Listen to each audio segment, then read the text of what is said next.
अभी मैं ना यूपी में गया हुआ था। मतलब मैं अभी मेरा भाई यूपी, मतलब अब होम टाउन में मैं ज़्यादा रहता हूँ, मुझे दिल्ली में ज़्यादा प्रॉब्लम होती है, मैं वहाँ अपना अकेला ज़्यादा रहता हूँ। तो भाई मेरे पास एक मेल आता है, मेल में एक बंदे का मेरे पास मैसेज आता है लखनऊ से कि सागर भाई मेरे घर में बहुत बड़ी समस्याएं हैं, और ऐसे ऐसे करके उसने पूरा हिंदी में लिखा हुआ होता है। मैं भाई पढ़ता हूँ, मैं सोचता हूँ कोई होगा बंदा, गाँव का होगा, उसने मेरे को मेल किया होता है। मैं पढ़ता हूँ, फिर अपनी टीम को बोलता हूँ एक बार इससे कांटेक्ट कर लेना, क्या प्रॉब्लम है। वो बंदा भाई मुझे बोलता है कि भाई मैं आपका एक्सपेंस दूंगा, आप मेरी कहानी सुनने मेरे घर आओ। अच्छा। हाँ। मैं उसके पास फ़ोन करता हूँ, बात करता हूँ कि सर ऐसी ऐसी बात है, मैं तो आ नहीं पाऊँगा, मैं टीम को भेज देता हूँ, आप उनको स्टोरी बता दो, आपकी जो प्रॉब्लम होगी वो सॉल्व करा देंगे, अगर मेरे बस की होगी यहाँ से कराना तो। क्योंकि भाई मोस्टली जो पूजा पाठ भी मैं कराता हूँ ना, अब लोगों को घर में नहीं करा सकते हम, क्योंकि पूजा घर में किसी की पॉसिबल ही नहीं है। जो लोग बोलते हैं ना हम अपने घर में पूजा करा लेते हैं, क्योंकि आपका मन अशांत ही नहीं होता, आपके माइंड में 100 चीज़ें चलती हैं। मैंने अपनी खुद की पूजा जो कराई थी भाई, एक अभी रिसेंटली नवरात्रे में से पीछे वाले में, मैं पंडित जी के पास 5-10 मिनट बैठता था, क्योंकि मैं नहीं चाहता मेरे पास कोई दूसरा थॉट भी आए। तो उस टाइम मेरे पंडित जी 8 घंटे मेरे घर में पूजा करते थे, क्योंकि भाई नेगेटिविटी में रहना, हमेशा इन चीज़ों में रहना। तो मैंने उनको बोला कि मैं भेज दूंगा, आप उसे बता देना, मैं पूजा बाहर करा दूंगा, आपको वीडियोस भेज देंगे या कुछ ऐसा होगा। वो भाई कहता है कि नहीं सर आपको आना पड़ेगा, आप अमाउंट बताइए अपने आने का। भाई मैं उससे बोलता हूँ सर अमाउंट क्या मांगूंगा, मैं जो भाई लगेगा आने का खर्चा भाई दे देना, और क्या है। हम लखनऊ की बात है, चलो मैं अपना वाराणसी चले जाऊँगा घूमने। तो भाई वो अमाउंट भेजता है, मैं वहाँ जाने के बाद मुझे पता चलता है कि वो एक आप कह सकते हो कि एक पार्लियामेंट का ही बंदा था। अच्छा। हाँ, जो भाई स्पीकर थे, वो एक पावरफुल बंदा मतलब। पावरफुल बंदा स्पीकर था, बता रहा हूँ आपको, स्पीकर थे, अब वो छोड़ चुके हैं उस चीज़ को। तो मैं उनसे मिलता हूँ, मैं बड़ा शॉक्ड होता हूँ भाई, उनके घर पे जाता हूँ, वैसे 4 फॉर्च्यूनर खड़ी हुई हैं, गाड़ियाँ खड़ी हुई हैं, इनोवा खड़ी हुई है। मैं जाता हूँ उनके घर में, एंटर करता हूँ, मैं सोचता हूँ भाई मैं कहाँ मिलने आ गया किसी से। अब मैंने उनसे पूछा कि सर आपकी परेशानी क्या है। मेरे से कहते कि मेरा एक भाई था, नवाब सिंह नाम है उसका, ऐसे करके बोलते हैं। कह रहे उसको ना मार दिया गया था, और वो भाई मेरा मेरे घर में घूमता है। अब हाँ, अब यार इतना बड़े लेवल का बंदा है वो, मेरे से ये बात बोल रहा है, तो एजिड भी है वो अंकल। तो मैंने उनको बोला, मैंने कहा सर घर में घूम रहा है आपके। कहते हाँ। कह रहे लेकिन इसको वेरीफाई करने के लिए तुम्हें एक जगह पे जाना पड़ेगा। अब मैं पूछता हूँ कि वो कौन सी जगह है, तो वो मुझे जगह बताते हैं। जगह भी मैं बता दूंगा आपको कहाँ पे है। मैंने उनसे परेशानी क्या है, कह रहे मैं भाई ऐसे ऐसे स्पीकर रहा हूँ, और मैं अभी यहाँ झांसी में रहता हूँ ज़्यादातर, बाकी लखनऊ आया था, मेरा यहाँ पे घर था, मेरे को आपसे मिलना था, आपसे डिस्कस करना था। मैंने ठीक है करिए। भाई मैं उनसे मिला, उनसे बात करी, उन्होंने मुझे बताया कि मेरे भाई को जहर दे के मार दिया गया था। मेरे भाई को जहर दिया और उसे मार दिया। मैंने कहा अच्छा, उसके बाद क्या हुआ। फिर मेरे से कहते हैं कि उसके बाद उसने मेरे पूरे घर में किसी को जीने नहीं दिया।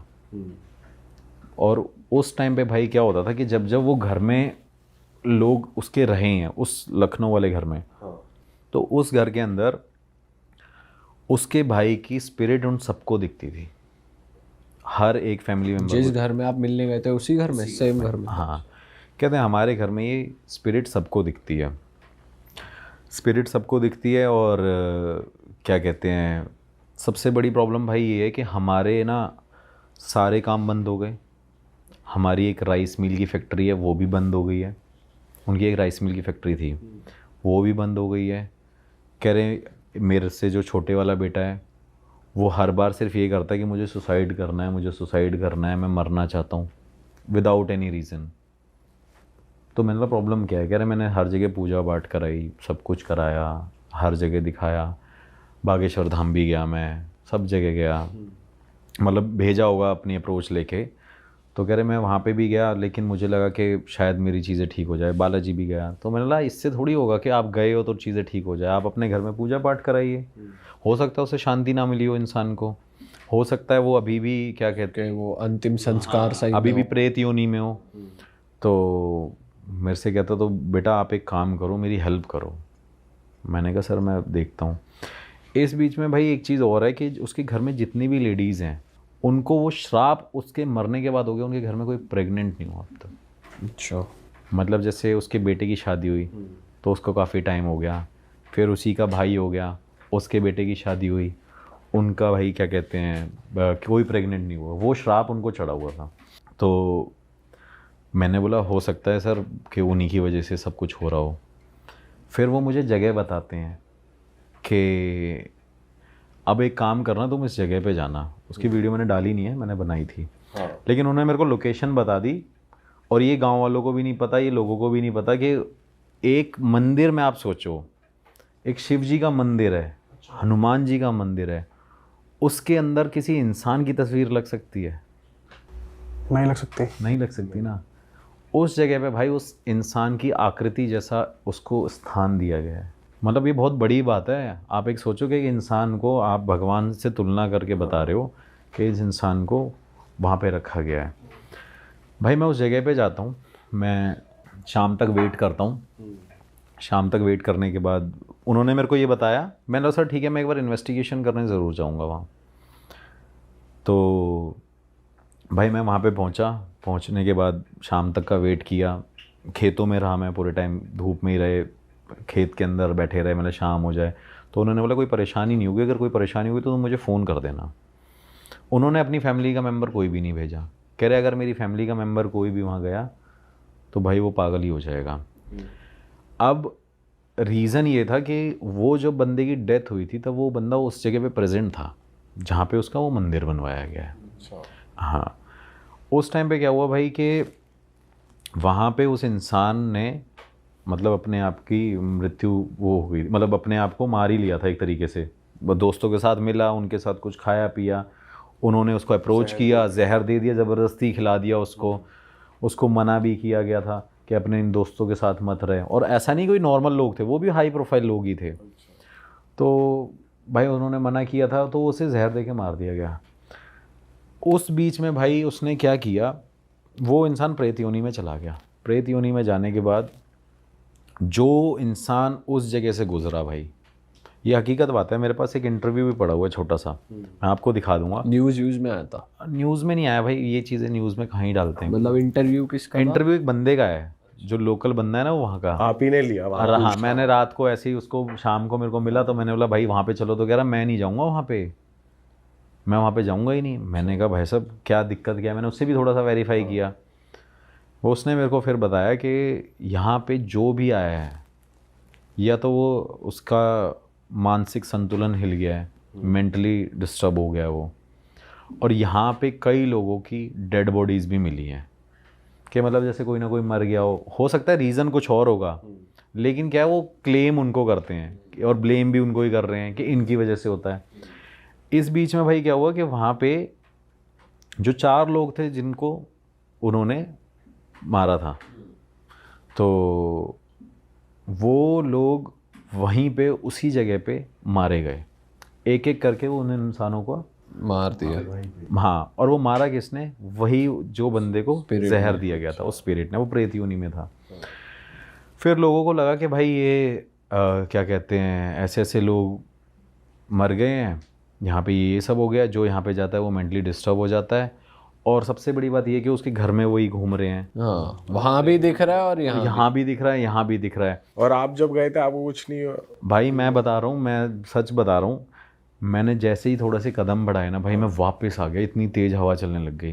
अच्छा। फिर मैंने मेरे को खुद डर लगा भाई वहाँ पे। और मुझे डर पता है क्या लग रहा था कि जिस तरीके से उसकी फैमिली में और उन लोगों ने बताया था ना मुझे स्टोरी कि वहाँ पे वो रहते हैं। और हाँ, एक चीज़ और है कि वो जो मेंटली डिस्टर्ब होते हैं वहाँ पे बताते हैं कि यहाँ लाल कपड़ा पहन के कोई नहीं आता। और सोचो हनुमान जी का मंदिर है, यहाँ पे लाल कपड़ा वर्जित है, उसके मेंशन कर रखा है कि आप लाल कपड़ा पहन के यहाँ पे नहीं घूम सकते, चाहे दिन में चाहे रात। हाँ, मतलब दिन में तो लोग चलो मंदिर जाते हैं, 6 बजे के बाद वहाँ कोई नहीं जाता, अलाउड ही नहीं है किसी को जाने के लिए, प्रॉपर ताले लग जाते हैं वहाँ पे।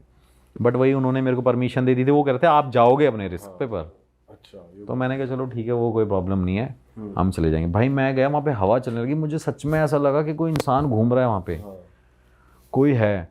और उनकी जो बना रखी थी ना आकृति, वो भी थोड़ी सी ऐसी, एक कह सकते हो मतलब, अब मेरे को बोलने में भी डर लग रहा है कि वो भयानक सी थी थोड़ी, मतलब देख के डर लग रहा था, मतलब यार ये इंसान मेरे को यहीं अटैक ना कर दे। तो मैं भाई उनको बोलने लग गया, मैंने यार डर तो थोड़ा सा लग रहा है यार, चल लेते हैं वापस। तो फिर एक मेरा कैमरामैन बड़ा ऐसे वही है बड़ा, अरे चलो ना भैया यार कोई बात नहीं है वो। मैंने कहा मुझे अपनी चिंता नहीं होती, मेरे को तुम्हारी चिंता होती है भाई, तुम्हारे साथ कुछ हो गया, क्योंकि मेरे बहुत सारे कैमरामैन छोड़ के चले गए मुझे इस चक्कर में। बड़ी मुश्किल से आते हैं भाई पकड़ में, पैसे दे दो तब भी नहीं आते। फिर कहते हैं वो मेरे से कह रहे चलो चलो चलते हैं भाई। मैं उसके पास गया, उसके पास जाने के बाद मैंने उसको बोला कि भाई इन्वेस्टिगेशन है, जल्दी जल्दी शुरू करेंगे, कहानी वानी में टाइम वेस्ट नहीं करेंगे। और आप मानोगे नहीं कि मैं उस मंदिर के अंदर एंटर हुआ, मुझे सच में फील हुआ कि वहाँ पे कुछ है। मेरे वही अपना जो पर्सनल सेंसर मेरा बन रखा है, मेरे गूज बम्स खड़े हो जाना, ये सारी चीज़ें, साथ वालों के साथ भी यही हुआ। वो बंदे जब मेरे साथ गए, उन्होंने मेरे को छूटते ही मेरे पीछे से हाथ पकड़ के ऐसे बोला कि भैया यार चल लो यहाँ से ना, डर लग रहा है। और सबसे मैंने बोला भाई मंदिर भी है यहाँ पे, डरना क्यों है? ऐसा भी कुछ नहीं है, एक बार चल के देख लेते हैं। भाई आप मानोगे नहीं कि मैंने वहाँ से, उस मंदिर के वहाँ से निकल के इन्वेस्टिगेशन भी थोड़ी सी दूर करी, मतलब मंदिर के पास नहीं करी, और जो स्टोरी टेलिंग भी करी ना वो भी थोड़ी दूर करी। लेकिन वहाँ पे जब मैंने वो सवाल पूछे ना भाई कि यहाँ पे ऐसा ऐसा ऐसा सब कुछ है, तो भाई वहीं पर भाई हर एक सवालों के मेरे को जवाब मिले। दूर खड़े होके भी जवाब आ रहे थे? हाँ हाँ हाँ भाई, दूर खड़े हुए मेरे को बोला कि भाई डेथ तो वहीं हुई थी उनकी, पूरा एरिया ही वहीं है उनका, तो मुझे वो आंसर मिल रहे थे। लेकिन एक डर जो मुझे बार बार लग रहा था ना, मुझे लग रहा था कोई अटैक ना कर दे। और ये मैं गलत हूँ कि ऐसा नहीं होगा, लेकिन वो जो डर है ना एक, वो अंदर बैठ गया, क्योंकि उन्होंने भी ये बोला और गाँव के वाले बंदे ने भी मेरे को ये बोल दिया कि भाई अटैक ना कर दे। मैंने कहा चलो ठीक है भाई, यहाँ पे एक काम करते हैं, रुक जाते हैं।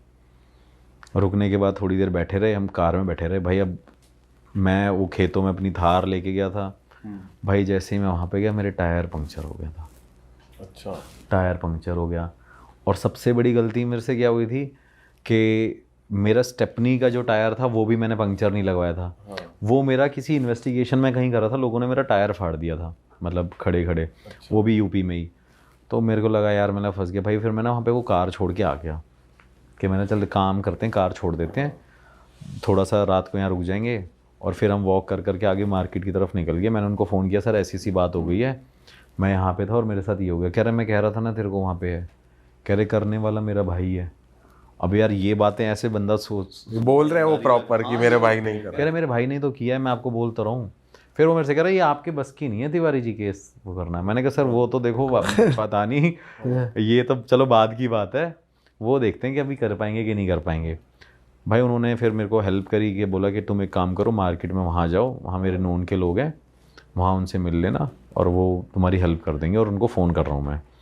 भाई हम वहाँ पे रात को 2-2:30 बजे उनके पास पहुँचे। उनके पास जाने के बाद उन्होंने बोला कि चाय वाय पिलाई। फिर उन्होंने मुझे भाई स्टोरी बताई कि कह रहे पूरा गाँव डरता ही है, कह रहा पूरा गाँव ये 6 बजे के बाद इस जगह पे नहीं आता। और उनका भी यही कहना था कि एक इंसान को मंदिर में उस तरीके की एक वो कैसे मिल सकती है प्लेस के, भाई भगवान को पूजो। और वहाँ का रूल है भाई कि आप पहले आओगे तो पहले उन सबसे पहले उनकी फ़ोटो है। फ़ोटो भी क्या है, पूरा पत्थर से बना रखा है कि पहले भाई इनको पूजना है। अगर आप इनको नहीं पूजोगे और यहाँ पे रह नहीं सकते, ये भी एक वहाँ का वो है कि भाई आप यहाँ पे रह भी नहीं पाओगे अगर इनको नहीं पूजोगे। तो लोग क्या करते हैं, दिन में जाते हैं, उनको पूजते हैं, फिर भगवान को पूजते हैं, फिर आते हैं। उन्होंने भाई मेरे को ये स्टोरी बताई। मैंने कहा चलो यार इतने लोग बोल रहे हैं तो भाई हो गई। फिर मैंने सर मेरे को तो ऐसे ऐसे साइन मिले वहाँ पे नेगेटिव एनर्जी के। तो मेरे से कह रहे पता नहीं तुम कैसे बच के आ गए हो और तुमने ये गलती क्यों करी। तो मैंने सर ने बोला था।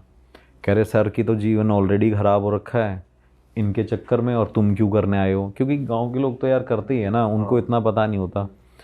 तो उन्होंने मेरे को बोला। मैंने कहा चलो ठीक है। मैंने फिर भाई क्या किया, नेक्स्ट डे वही अपना बंदा लेके गया, टायर खुलवाया, ट्रैक्टर से आगे रोड तक लेके आया। रोड पे लेके आने के बाद मैं कार लेके निकला। मैं वापस पहुंचा लखनऊ उनके पास। मैंने उनको फ़ोन किया, सर मैं लखनऊ आ रहा हूँ और मैं देखता हूँ कि इसको कैसे करना है। मैंने कहा सर यहाँ पे तो कुछ है। कह रहे मेरे साथ भी। और कह रहे तुम वहाँ पे इन्वेस्टिगेशन कर रहे थे, मेरे घर में भी वो घूम रहे थे। मैंने कहा यार, मैंने बोला सर ऐसे क्यों बोल रहे हो, मिला तो मेरे को ही डराने में लगे हुए। कह रहे बेटा बात ये नहीं है, मैं हंस के भी बोल रहा हूँ, जैसे अभी हम भी हंस रहे हैं। कह रहे जिसके साथ हो रहा है ना वो उस इंसान से पूछो। सही बात है। कह रहा मेरे पास इतनी संपत्ति है ना, इतनी प्रॉपर्टी है, कह रहा उसका वारिस नहीं है मेरे पास कोई। मेरे बेटे ये भी मरने वाले हैं थोड़े टाइम में, ये भी मर जाएंगे 10-20 साल बाद। कह रहा इसको संभालेगा कौन, हमारा वारिस कौन होगा, हमारा वंश कौन चलाएगा। तो मैंने कहा चलो ठीक है सर, मैं एक बार काम करता हूँ, पता करता हूँ। फिर मेरे से कहते कि आप एक काम करो, अपने गुरुजी से मेरे को मिलवा दो। मैंने कहा सर वो तो मैं आपको तब बताऊंगा, पहले मैं उनके पास जाऊंगा, फिर उनसे पूछूंगा, क्योंकि आप एक रिस्पेक्टेड पर्सन हो। पता चले उन्होंने वो मेरे को बोला कि मैं अभी नहीं मिल सकता, क्योंकि ऐसा होता है भाई, वो कई बार ऐसे, वो भी ऐसे होते हैं। क्योंकि मैं उनके पास जाता हूँ ना भाई, वो मंदिर में बैठे रहते हैं, आते ही नहीं है बाहर। 3 बजे उठ जाते हैं, 3 बजे से भाई सुबह तक पूजा कर रहे होते हैं, फिर शाम को 7 बजे खाना खाते हैं, 9 बजे बैठ जाते हैं, फिर 3 घंटे पूजा करते हैं, 3 घंटे सोते हैं टोटल। उनका जब से मैं उनको जानता हूँ, हाँ 3 आवर्स वो सोए हैं आज तक एवरी डे। तो मैंने सर आप रिस्पेक्टेड पर्सन हो, मैं नहीं चाहता कि आपके साथ ये प्रॉब्लम हो। तो मेरे से कहते कि एक काम करो, आप जाके वहाँ पे पता कर लो। तो मैंने सर इतना ही, फिर मैंने बोल भी दिया भाई कि मैंने बोला यार मैं अपना एक्सपेंस क्यों लगाऊंगा। मैंने कहा सर आपको एक्सपेंस देना पड़ेगा जाने का, या तो आप एक काम करो, मैं लड़का भेज दूंगा, इसको आप 5-10 हज़ार रुपये दे देना, अपनी गाड़ी भेज दो, ये जाके वहाँ पे बात कर लेगा, उनको इसको ये जानते हैं। तो उन्होंने बोला नहीं आप ही जाओगे। कई लोग ऐसे भी होते हैं भाई, मेरे को प्रायोरिटी पे लेके जाते हैं गुरु जी के पास, कि यार जैसे जज साहब थे वो प्रायोरिटी पे लेके गए, मेरे को बोल रहे कि भाई आप मेरे साथ ही चलोगे। क्योंकि मैं यार यही थोड़ी करता रहूँगा, यहाँ से उठाऊँ सुबह, फिर यूपी जा रहा हूँ, फिर 400-500 किलोमीटर जा रहा हूँ, फिर आ रहा हूँ, मेरे पर्सनल टाइम तो है ही नहीं मेरे पास। तो मैंने उनको बोला कि चलो ठीक है मैं चलता हूँ। वो मेरे को भाई लेके गए, मैं उनके पास बैठा, अब मैं गुरुजी के पास उनको बिठा दिया। अब गुरुजी तब तक आधे 1 घंटे तक वो बैठे हुए थे, लोगों से बात कर रहे थे। जैसे भाई वो वहाँ पे बैठे, उन्होंने छूटते ही उस इंसान का हाथ पकड़ा जो स्पीकर था, सर का हाथ पकड़ा। सर का हाथ पकड़ते एकदम बोले हाँ भाई ये आत्मा लेके क्यों घूम रहा है अपने साथ में, अपने भाई की। तो मैंने ऐसे देखा, मैंने पता नहीं क्या, ऐसे मूड ही हैं वो, मूड के ऊपर है। अगर उनका मन आ गया तो बहुत बात बता देंगे, नहीं आएगा तो बहुत दो शब्दों की बात करेंगे। तो मैंने कहा गुरुजी ऐसी ऐसी बात है, इनके साथ ऐसा ऐसा हो गया। तो छूटते ही बोले कि मरवाने वाला भी तो इसी का बेटा है।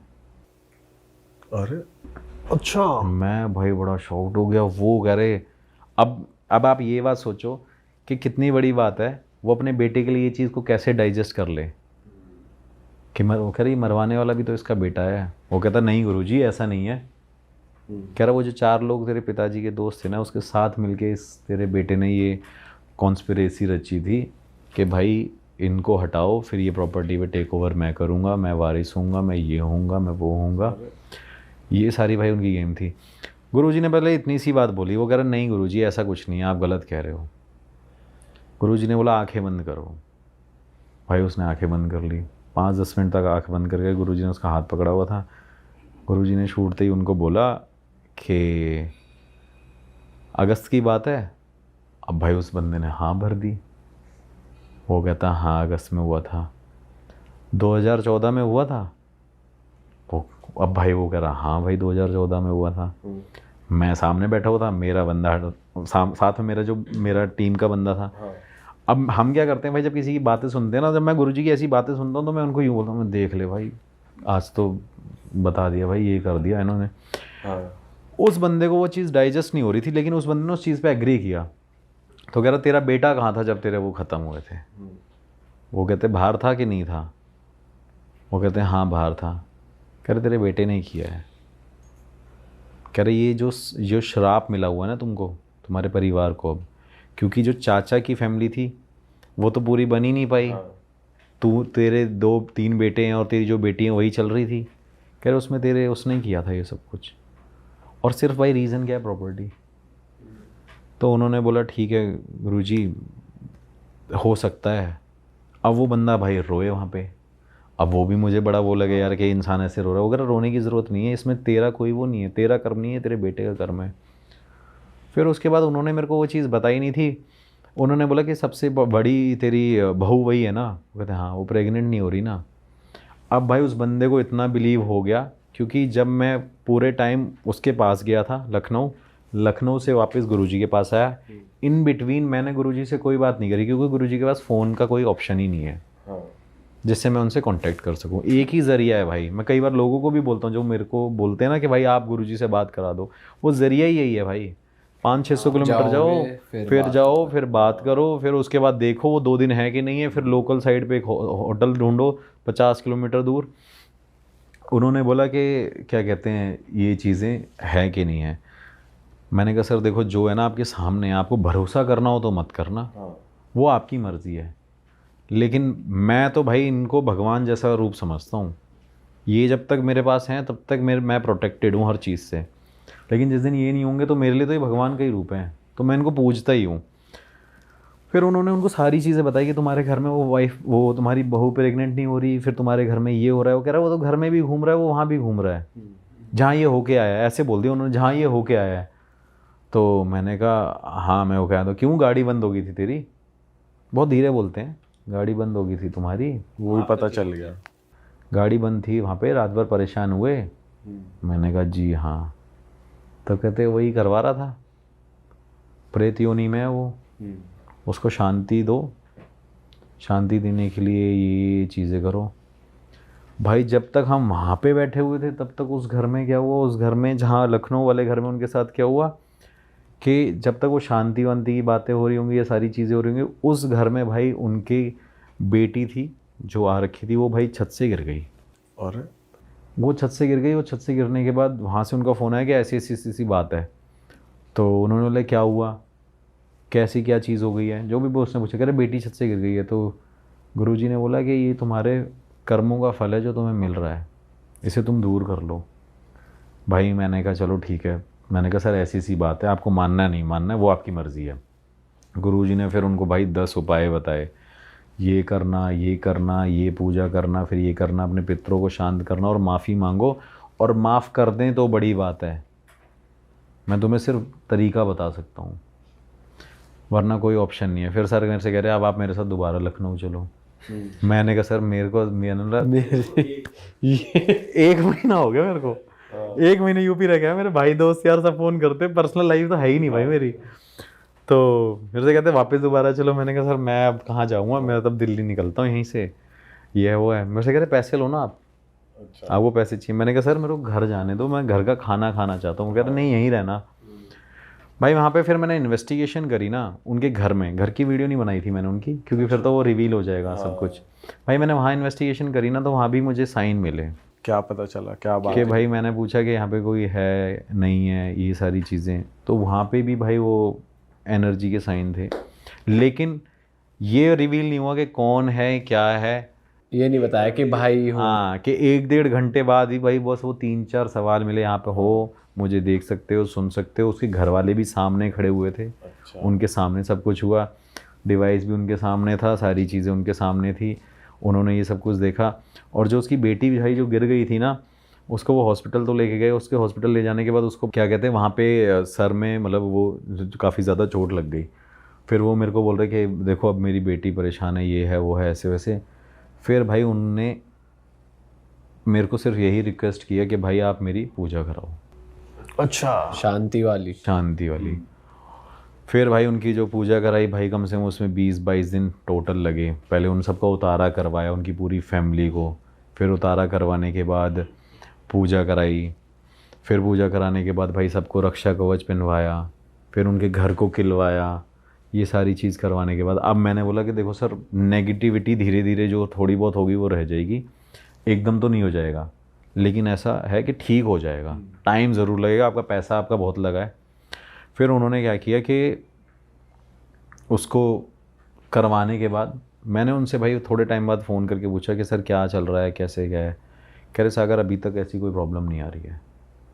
एक प्रॉब्लम सिर्फ ये आ रही है कि वहाँ जो लोग हैं, वहाँ पे गांव में जो लोग हैं जिनको वो स्थान दे रखा है, वो कह रहे हैं वो यहाँ पे भटक रहा है, और कह रहा है कि हमारे साथ अब नेगेटिविटी हमें फील नहीं हो रही है। मैं बहुत रिलैक्स्ड हूँ, हम बहुत सही नींद से सोते हैं, अब हमें प्रॉपर नींद आती है, कुछ ऐसा नहीं होता।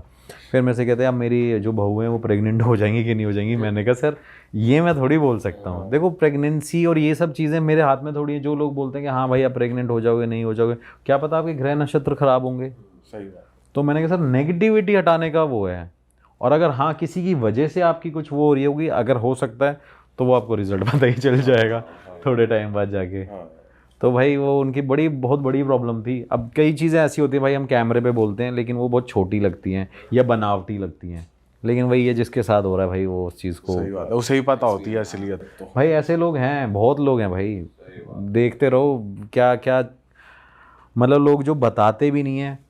एक घर से दूसरे घर में लोग सामने से क्या करते हैं, मटकियाँ रख देते हैं। मैं एक अभी यूपी में भाई वहाँ पे अपने गुरुजी के वहाँ पे रुका हुआ था। मैंने फ़ोन में 4 दिन तक एक वीडियो रिकॉर्ड करी है। एक लेडी रात को आती थी होटल के बाहर से, किसी ने मुझे बताया कि यहाँ पे एक मटका रख के जाती है। वो भाई 4 दिन तक वो लेडी वहाँ पे मटका रख के जाती थी, और मैं भाई सोचो एक ऐसी जगह जहाँ पे मेरा कोई लेना देना नहीं है, और भाई मैं 4 दिन से वेट करता था इस लेडी को पकड़ना है भाई। और भाई इतने बड़े मटके में डॉल बना के सिंदूर चूड़ियाँ रख के जाती थी। मैंने वीडियो बना रखी है उसकी। मैं वैसे कभी स्नैपचैट पे भी लोगों को भेज देता है, वो कहते तुम्हारा सही है भाई, कह रहे तुमने ही तो नहीं कर दिया ये सामने रख के। मैंने कहा भाई मैंने कर दिया होता तो मैं उसे ढूंढता क्यों, और मुझे वो लेडी पकड़नी थी कि भाई ऐसा भी क्यों करना है। सही बात है। तो भाई ये एक केस था ऐसा जो थोड़ा बड़ा भी था और चीज़ें बड़ी वो थी, लेकिन टचवुड माता रानी की कृपा से वो ठीक हो सही गया, हो गया सब कुछ ना, बढ़िया हो गया। ठीक हो गया। भाई जो आपके गुरुजी हैं उनको मतलब आपने कभी वैसे पूछा है कि उनको पता कैसे चल जाता है देखते ही या बात करते ही? भाई उनके पास ना, मैं बताता हूँ आपको कि उनके पास सिद्धियाँ हैं। मैंने सबसे मतलब ये बात मैंने रिवील नहीं करी, लेकिन मैं आपको अब एक पॉडकास्ट पे रिवील भी कर देता हूँ। वो कुछ साल पहले, आज से 15 क्यों 40-45 साल पहले वो हमारे गांव के पास रह के गए हुए थे। अच्छा। हाँ, तो उस टाइम पे क्या हुआ कि मेरे दादाजी जब बिल्कुल मतलब जब उनका एंड टाइम चल रहा था तब उन्होंने उनसे मुलाकात करी थी।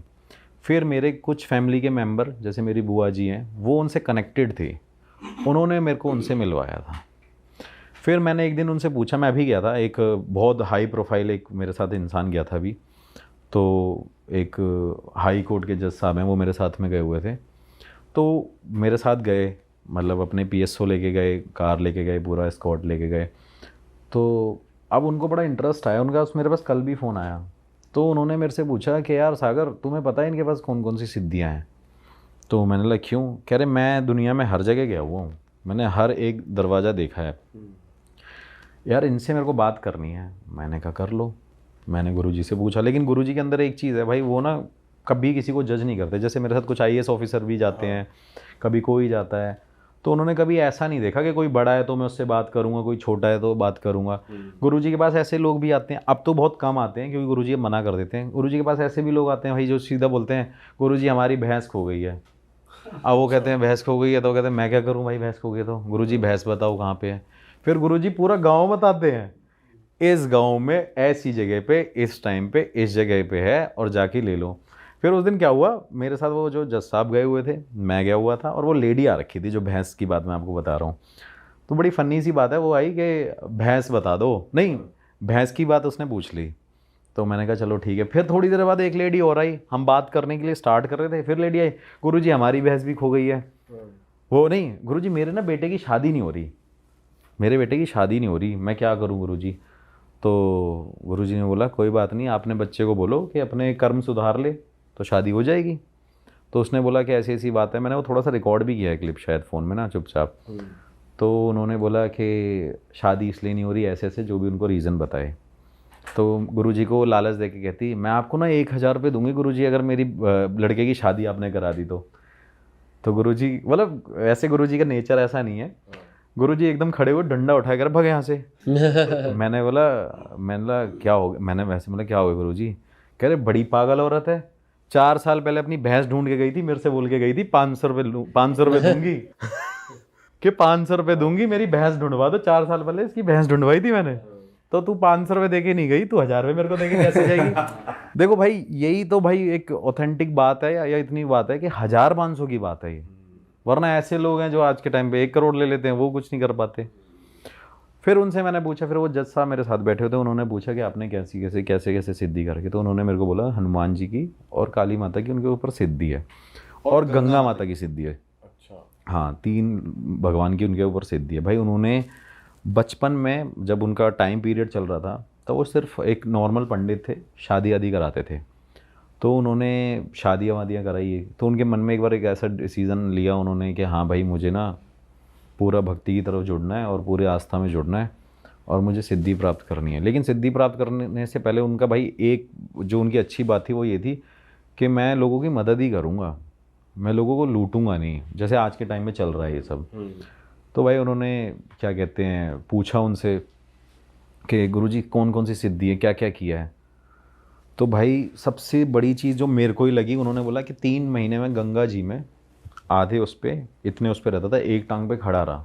अब वो शक्ति उनको भगवान ने ही दी है, माता ने ही दी है, खड़े रहे। कह रहे मैं 3 महीने तक मैंने यहाँ पे तपस्या करी है खड़े होके, और ऐसे घाट पे जहाँ पे शायद इंसान भी नहीं जाते थे, गंगा जी जाती थी जब, जहाँ पे हैं वो यूपी में। फिर मैंने पूछा, फिर वो कहते आप खाते क्या थे भाई? अब एजुकेटेड इंसान तो यही पूछता है आप खाते क्या थे, रहते कैसे थे? कह रहे मैं बालू खाता था, ये जो मिट्टी होती थी, जो रेत होती थी, कहते मैं रेत खाता था ये। अब मेरे देखो, हम एजुकेटेड लोग जो है ना वो थोड़ा सा इस चीज़ को बड़ा वो हो जाते हैं, डाइसी सा हो जाते हैं कि यार अरे यार क्या बात कर रहे हैं। तो कहते मैं बालू खाता था यहाँ पे। फिर मैंने उनसे पूछा कि आपने और क्या किया है? फिर वो भाई उन्होंने 1.5-2 साल पहाड़ों पे किसी पे रह के आए थे वो, ठीक है, जैसे नीम करोली वाले बाबा ऐसे ही जहाँ पे उनकी समाधि है उसी तरफ कहीं अल्मोड़ा साइड में वो पहाड़ों पे रह के आए थे। अच्छा। उन्होंने भाई वहाँ पे सिद्धि प्राप्त करी है। बताते हैं 1.5-2 साल मैं वहाँ पे रहा था। मैंने बस अपनी जो आंखें खोली हैं, वो जो खाया पिया, अन्न नहीं खाते भाई, वो कुछ भी अन्न नहीं खाया उन्होंने, तब से नहीं खाया आज तक। अच्छा। कुछ खाते पीते नहीं है, कुछ भी नहीं, दूध पीते हैं आई थिंक, पता नहीं, दूध और फ्रूट्स खाते हैं मेरे हिसाब से। अरे वाह, आपने ये वीडियो यहाँ तक देख ली भाई, तुमने हमारी मेहनत सफल कर दिया। तुम ही लोग हो असली रियल हिट। और अगर आपको बहुत मज़ा आ रहा है ऐसी क्लिप्स में, ऐसी वीडियोस में, तो फटाफट जाइए प्लेलिस्ट पे बिंज वॉच कीजिए और सारी वीडियोस देख डालो और मौज काटो। That is it. हम मिलेंगे नए पॉडकास्ट में, नई क्लिप में। Till then bye bye, see you, take care, do subscribe. Best of Real Talk online. Okay, bye bye.